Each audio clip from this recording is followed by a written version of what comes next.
asmens, ir visuomenės šeimos gerovė. Tai vieną tik tai žodį pakeitus būtų tiesa, rizikuojame. Jei mes sakytumėm žalojame po truputį savo sveikatą, šeimos darną ir visuomenės darną, tai būtų tikra tiesa. Bet jei rizikuojame, tai nebūtinai mes sužalosime. Bet galiu sakyti tada, kada aš prieš 15 metų pasirinkau absoliučiai blaivų gyvenimo būdą ir šventimo kultūrą ir kai daugelis sako, tai tau neįdomu gyventi, sako, aš tik tai vartoti svaigaus atsisakiau, linksmintis ne. Man visiškai įdomu gyventi ir daugiau kūrybinių visokių idėjų gimsta. Tikrai tai slopina žmogų, aš ant savo kailio esu įsitikinus. Jūs norit, vartokit, aš tikrai nesiginčiu nei su vienu žmogumi. Ir sukurtas vyrams, ne? Tai kokią žinią gauna? Viskas dalyks. Gerai. Sukurta vyrams, tai ką matome? Taip, kaip tai perkelia į vėlesnį amžių, galiu pasakyti mokykloje, kada tėvai susirūpinę buvo šeštokų domėjimusi svaigalais, tai jie tiesiog kreipėsi į ugdytojus ir pasakė, kad pagal programas ir planus nėra laiko prevenciją užsiimti. Tai kai jau bus sužalojęs save ir tapę priklausomais, tai tada tarsi atsiras laiko. Kaip kenčia. Ir jei vidinė talpa vaiko yra neįpilta, nepripilta meilės, pasitikėjimo, tam tikrų apsikabinimų, pasėdėjimo ant kelių, į akis pasižiūrėjimo, jisai tiesiog kenčia badą, o tą badą reikia kažko užpilti. Ir šitie velnio lašai, kaip galima sakyti, užpila tą skausmą, įveda tam tikrą nejautrą, susimastykime. Jaunuolis sako, kad tikrai žaibiškų greičių mokyklose jaunimas rūko ir vartoja svaigalus. Ir tai nesena informacija šių metų. Ir Einšteinas, ką sako apie technologijas, kalbėjom, labai greit perbėgsiu, kad tada, kada technologijos paims viršų, gims nauja idiotų karta. Tai būnam tarsi tarp žmonių, bet iš tikrųjų nebūnam su žmonėm. Ir tai didelė problema.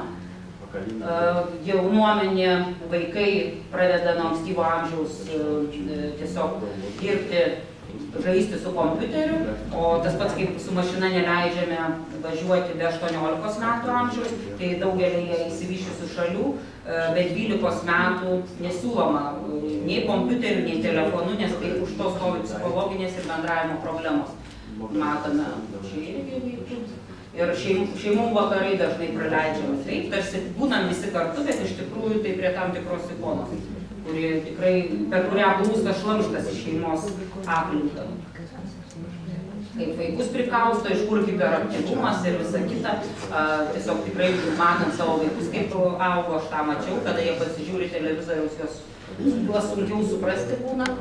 Kad vaikai nori ugdymo pačių gyvenimų, kad jie nori aktyvaus mokymosi, nesėdėjimo prikaustyto prie suolų ir kad vaikams reikia maždaug nuo 3-5 metų leisti užsidirbti pinigus su mažais darbeliais šeimoje ir kad jie galėtų ir atlyginti nuostolius, kada kažką sulaužo ar sugadina, ir pirkinius daryti, bet aišku, šalia visur reikia, kad būtų išmintingi patarėjai. Jei vaikai karaliai, tai suaugę išmintingi patarėjai. Ir kad nesiakcentuotumėm vien į kūno kultą, taip labai gražios merginos, bet koks turinys viduje, nes kūno grožis laikinas, o turinys ir charakteris, kuris bus suformuotas, yra amžinas. Ir jei be charakterio, be vertybių, matome, vienas bėga, kitas gaudo ir atvirkščiai.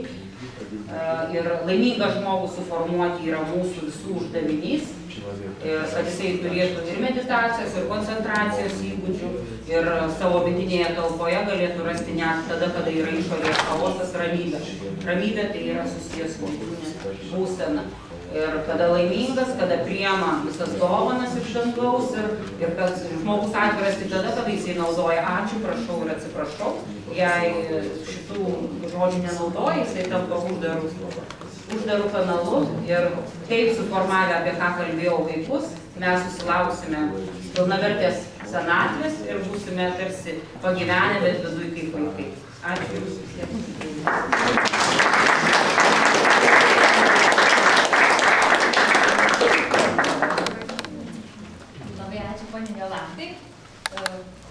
Tęsiant toliau, ką mes galime tiesiog dabar paklausti, ar pasakyti, kad kilo minčių, nes mūsų laikas eina, galbūt turi kas nors ką nors pasakyti.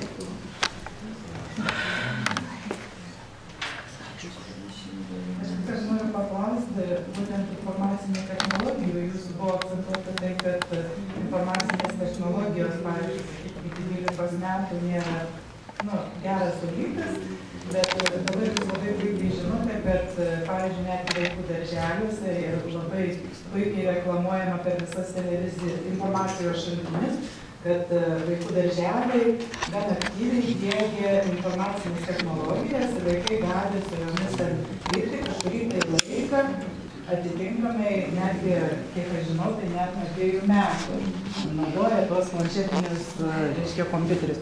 Kaip jūsų nuomonė, ar tai prisiklausoma specialistų, ar tai yra kažkoks eksperimentas, ar tai, tokie dalykai, kurie jau, nežinau, kas juos įvardė ir kaip juos plečia, tą visą paplitimą. Ar tai yra teisinga ir kaip tai su... Manau, pasiūlų turi būti visokių, nes kiekvienas žmogus atsirenka, ko jam reikia, kaip jam reikia, jis remiasi savo vertybėm ir nereikia, kaip sovietmečių padaryti, kad tik vienas modelis ir vienas modelis yra teisingas. Aš nesirinkčiau savo vaikams tokio ugdymo.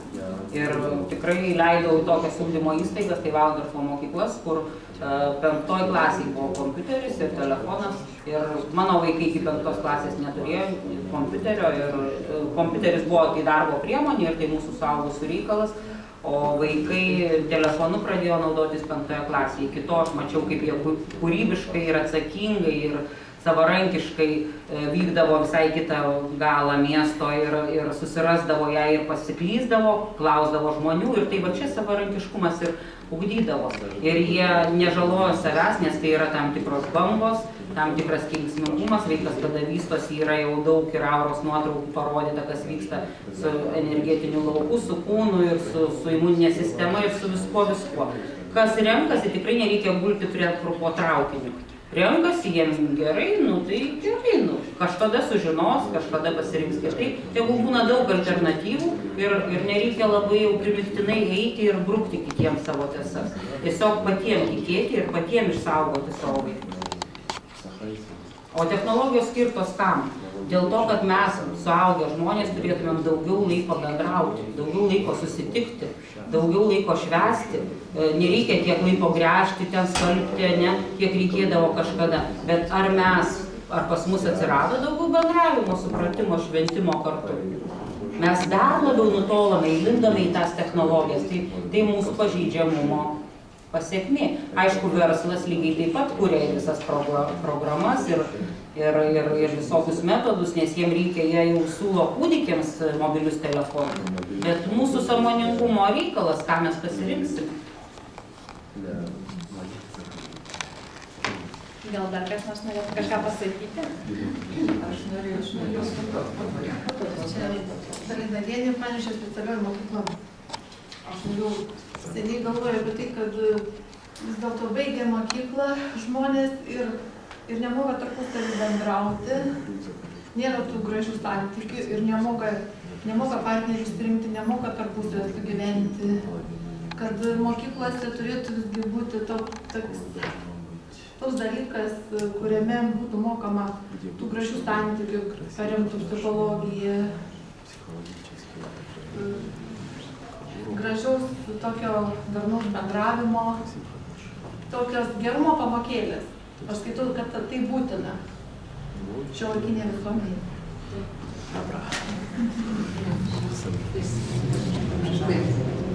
Aš dar apie programas šeimai rengimo labai vertinu jūsų šitą pasakytą mintį ir švietimo ministerijoje senai yra pateikta šeimai rengimo programa, bet jinai vis negauna finansavimo, o homoseksualumo ideologiją skleidžiančios programos gauna didžiausią užėmimą. Tai mūsų visų irgi uždavinys.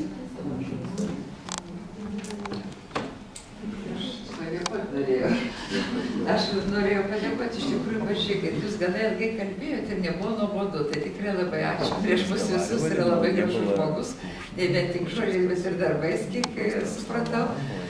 Ir norėjau aš paklausti, sakykim, tokį dalyką. Kai mano vaikai mokėsi, tai čia dukrai dabar 37, sūnui 30, dideli vaikai.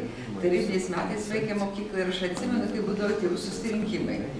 Tai čia labai toks, aš dar vyksta tas dalykas, prie visų tėvų ir geri, ir blogi nuopelnai vaikų. Tai čia nepaprastai bloga tradicija būdavo, nes jeigu vaikas geras, irgi blogai, tada kiti pavydėdavo, pavydas, kaip mes žinom, didžiausia grenamoji jėga, ir tas tam vaikui kliūdavo.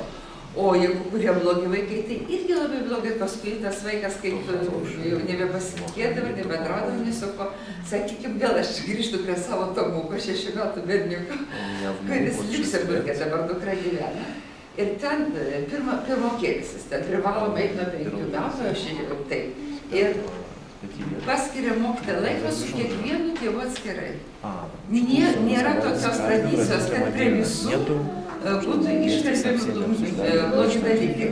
Su kiekvienu, aš iš tai norėjau paklausyti, kadangi man prašau atitrūks. Irgi dabar taip, tai ačiū Dievui. Ačiū Dievui, kad dabar. Šiaip aš norėčiau patikslinti. Taip. Jeigu mes turim Lietuvos mokyklas kaip tikslinę grupę, tai taip elgėsi maždaug 10% auklėtojų ir tai greičiausiai yra tik tais pradinėse klasėse. Bendra tendencija, ir tą tikrai galiu drąsiai sakyti, nes važinėju per Lietuvą, per daug mokyklų matau, su daug pedagogų bendrauju nuolatos, bendra tendencija yra seniai įpročiai. Tai va čia labai blogai tie įpročiai. Bet jeigu mes kalbam apie gerasias praktikas, labai svarbu mokytoją padrasinti, kad geriau tu skirk laiko individualiai ir pakalbėk su vaiku, su tėvais kartu, o ne prie visų kažkokias problemas spręsti. Ir dar aš norėčiau pasakyti, čia nesenai rugsėjo mėnesį turėjau vokietį, aš esu gydė, ir tas vokietis 12 metų dirbo Lietuvoje. Lietuvos futbolo komandos viceprezidentas, bet vokietis. Ir važiavom, mes svečiasi visą savo kompaniją, važiavom į Trakus. Ir jis tokie gražus pastebėjimai, įdomus.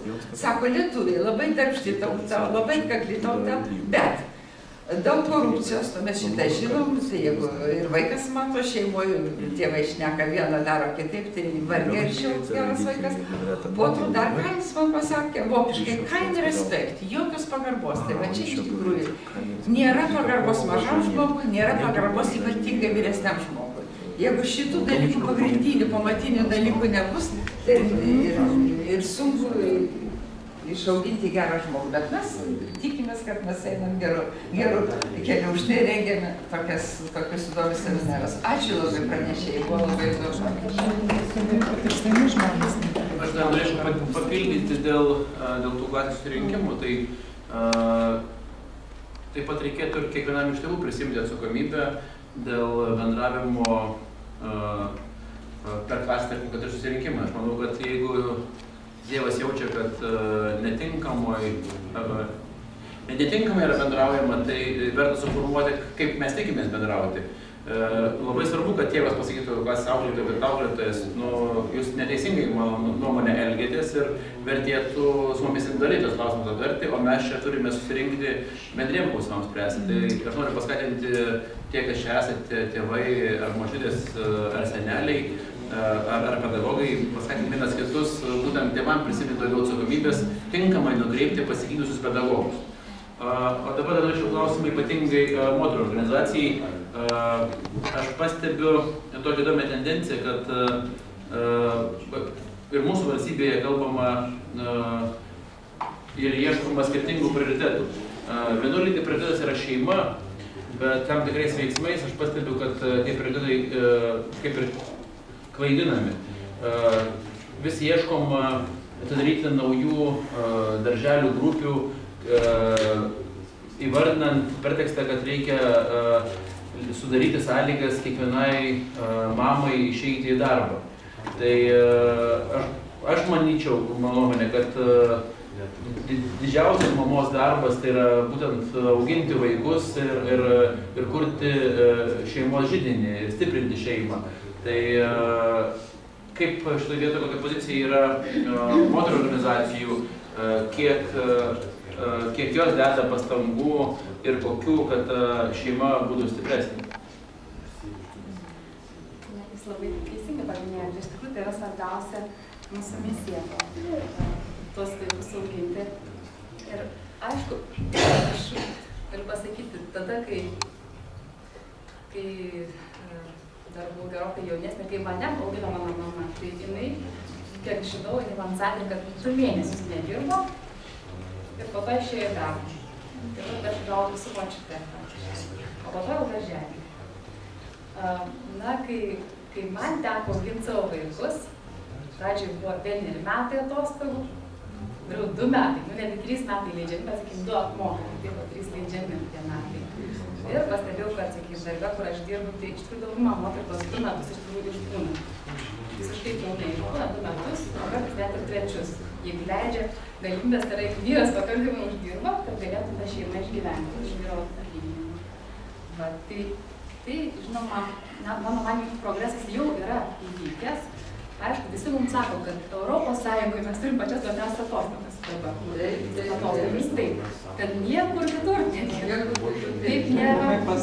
Tai, aišku, mes galėtume norėti daugiau, bet realiai kalbant, vargu turbūt ar tai pavyktų, nes ekonominė situacija apriboja. O kaip jūs manot, jeigu mes vis tik pabandytume užsiimti šeimų švietimu, kad šeimos savo norus ir išlaidas planuotų pagal tai, kiek uždirba vyras?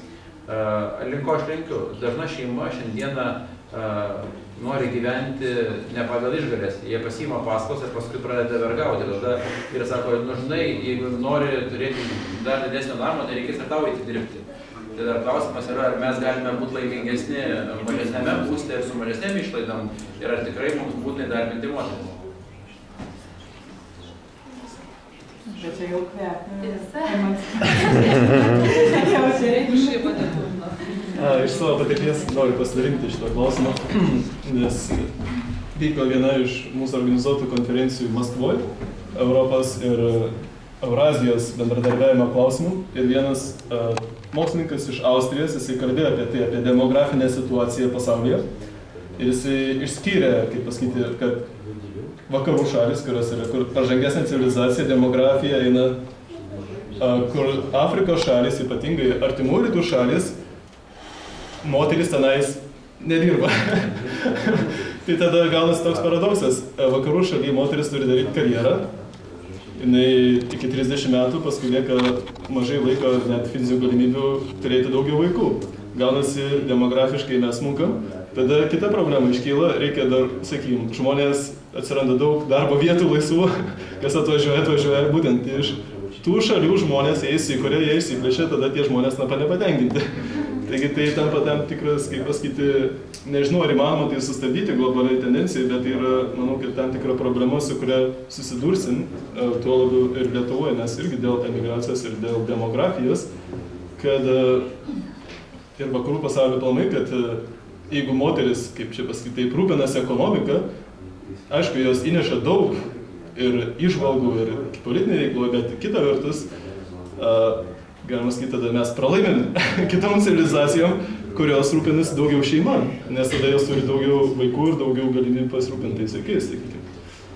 Galiausiai turime būtent įsikelti tikslus ir paklausti, ar tas tikslas mus tenkina. Nes dažnai, kada duodu klausimą tėvams, ko reikia, kad jūsų vaikai būtų laimingi, tai jie sugeba labai gerai vardinti.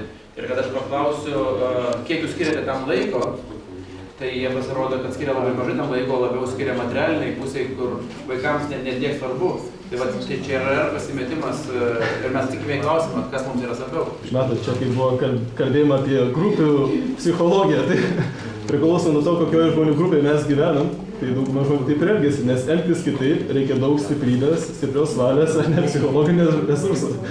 Tai tiek vaikui aplinkoje, tiek saugusiam, kaip pasakyti, būti kitokiu, kaip pasakyti, net praktiškai tai yra nelengva, nes, sakykime, būsto nuoma, taip, kadangi dauguma žmonių siekia to, jeigu tu nori mažiau, vis tiek kainuoja nemažai, ar ne? Paskui kiti poreikiai vėlgi, kaip pasakyti, daug iššūkių iš tikrųjų susitinka, ypač jeigu tu esi vienas ir nedaug tokių žmonių. Bet vėlgi, kaip ir sakot, tai yra, mes turim patys savo galiausiai užduoti klausimą, atsakyti, aiškiai įvardyti. Tai yra, kaip sakė, tėvai sutinka, kas yra gerai, bet kai paklausi, ką realiai darai, gaunasi priešingai, tai tada galima, kaip pasakyti, kaip čia gaunasi toks darbas, kaip pasakyti savo sąžiningai klausimus, ko aš noriu, jeigu aš einu taip, tai kokios bus pasekmės, jeigu aš noriu kitokių pasiekmių, tai ką aš turėčiau rinktis dabar. Taip? Bet čia gaunasi vis psichologinis darbas su kiekvienu žmogumi. O kaip organizuoti darbą valstybės mastu, nežinau, gal per socialinę reklamą bent jau galima kažkokią, tai bent jau žmonėm, kad susimastytų kažkaip. Bet man atrodo, kad mes irgi turime praeiti tam tikras laikotarpis, jau faktiškai mes įgavom laisvę, mes įgavom tokį pagreitį bėgimų.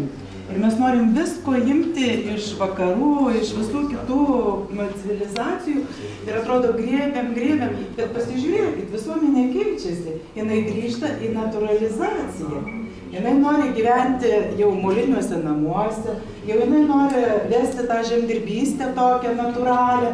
Ir tuo pačiu, man atrodo, ateis laikas, kada ta moteris irgi natūraliai sugrįž daugiau į šeimą, matydama ir imdama tų tokių materialinių, būdami mes tokiais materialistais, kad tik gaut, imt.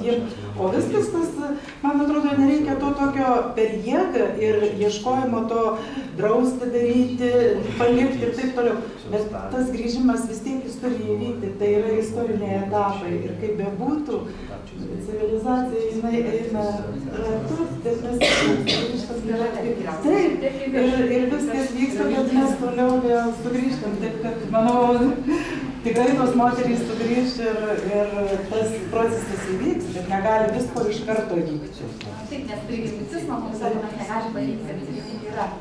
Yra prigimtiniai dalykai, kurie nesikeičia dėl to, kad socialinė aplinka keičiasi. Ir manau, kad ta prigimtis šaukia kiekvieną iš mūsų sąžinę, kad tokie dalykai jie yra. Aš tai galvoju, kad rezimuojant Jolantos tokį smagų labai pranešimą spalvingą, mes savaitgalį galėtume pasižiūrėti nelegalioj internetinėje erdvėje, prašom šitą nefilmuoti, filmą Babies. Tai yra berods apie 5 vaikus, kūdikiukus, skirtinguose visiškai socioekonominiuose sluoksniuose, kurie buvo pagimdyti ir auginami. Trumpos tokios istorijos. tą filmą galima internetiniam portale, Malši, rusiškai vadinasi, galima žiūrėkite su vaikais. Mažų vaikų galite klausti, kur tu labiau nori gyventi. Aš tą filmą su savo sūnumi žiūrėjau, kai jam buvo vos virš 3 ir jisai pasirinko Afrikos gentį. Nes tai buvo natūraliausias buvimas su vaikais. Prakratykim savo smegenis, ką mes iš tiesų darom kasdieną su vaikais.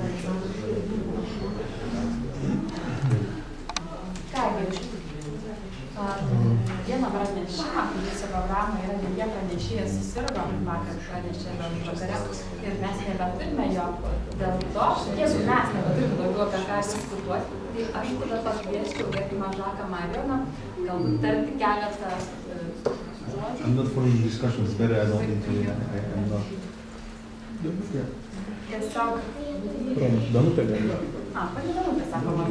Gerai, kad norėtų kažką pasakyti. Nežinau, ką čia norėčiau pasakyti. Iš tiesų labai džiaugiausi ir kad išgirdau čia ir pranešimas buvo apie moterį šeimoje pasaulyje, nes nuo 2006 metų mes Panevėžyje taip pat turime sukurtą klubą, kuris vadinasi Panevėžio politikių klubas veiklios moteris. Nors idėjom, kada turime tą klubą politikių, gal mes iš tiesų gailėmės, kad girdėjom, nes iš tiesų ir žiniasklaida galvoja, kad mes tiktais darome šuolį ar reklamas kažką tai susijęta su politika. Toli gražu taip nėra. Bet labai smagu, kad ateityje mes kažkaip galėsim bendradarbiauti, nes tikrai ir čia tai buvo pranešime užsimta, kad turime ir būti aktyvios, turbūt čia daugiau ir moterų daržą krito tų iečių, kad ir socialinėme, kultūrinėme, politinėme gyvenime. Bet čia daug tokių minčių, kurias iš tikrųjų reikės, tai sako, suguldyti savo lentynas.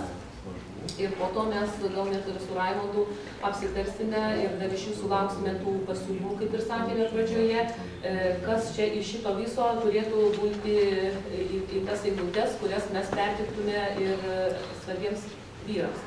Bet čia daug žmonių, kurie dalyvauja šitoje konferencijoje, yra, kaip suprantu, pedagogai, žmonės, ant kurių pečių iš tiesų didžiulė našta.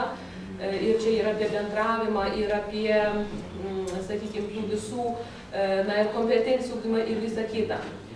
Man prieš 3 savaičių teko tokia galimybė pabūti labai gražiame mažame miestelėje Kernavėje. Ir kada skulptorius Henrikas Orakauskas pristatė savo darbus ir vieną skulptūrą pristatė žmogų su vienu sparnu. Ir man teko paklausti, kodėlgi jūs visur vaizduojate ir arklą su sparnais kaip angelai, o čia žmogus su vienu sparnu. Jis pasakė, kada žmogus gimdamas nuo Dievo, jis gauna vieną sparną. Kitą sparną jis turi įgyti atkaklių darbų, siekimų, troškimais. Ir, apie tai, ką aš ir va čia, kas buvo konferencijoje kalbama, ką tai noriu pasakyti, kad iš tiesų nuo mūsų visų priklauso, kaip mes tam jaunam žmogui padėsim auginti tą antrą sparną. Kartais, kai sako, vienas jau senas gimsta, kitas jaunas numiršta, mes vykdamus į šitą konferenciją apie tai kalbėjome. Tai tik tai šiandieną ir žiūrėdama į laikrodį, jau matydama, kad konferencija baigėsi, norėčiau aš visiems palinkėti, būkime to jauno asmens ugdytojais, padėkime visom įmanomom formom, kad tas žmogus, koks jis bebūtų, jis užsiaugintų tvirtus sparnus, tas antras sparnas būtų suformuojamas tiek tėvų bendrų pastangų dėka, tiek mokyklos bendradarbiavimo pastangų dėka, tiek ir mūsų tos, sakykime, iš šalies, visuomenės, visų ir nevyriausybinių organizacijų pagalba.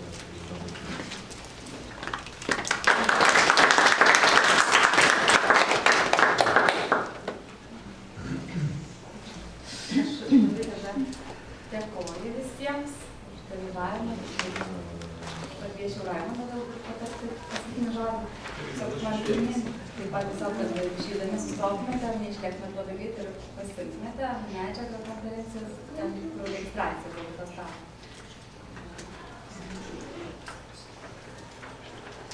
Malonu, kad atvykote dalyvauti iš Šiaulių, iš Panevėžio, iš Vilniaus, iš Kauno.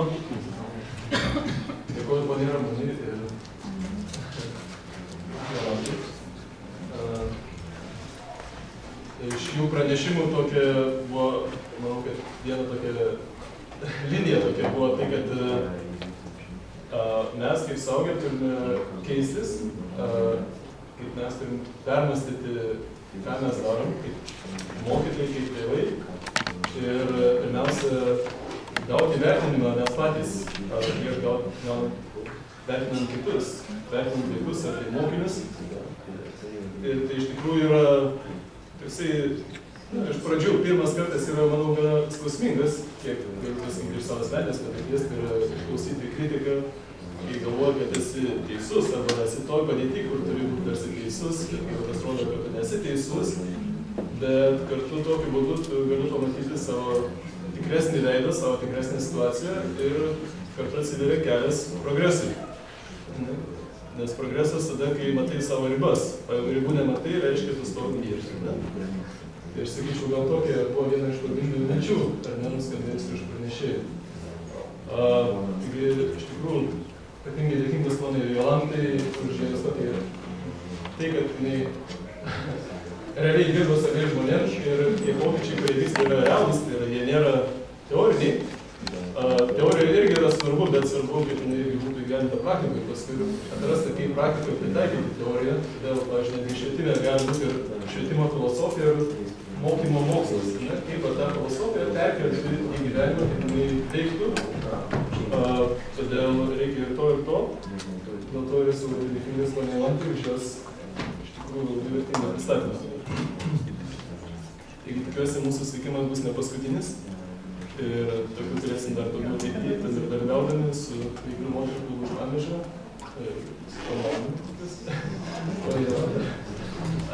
ir tėvų forumu. Taigi,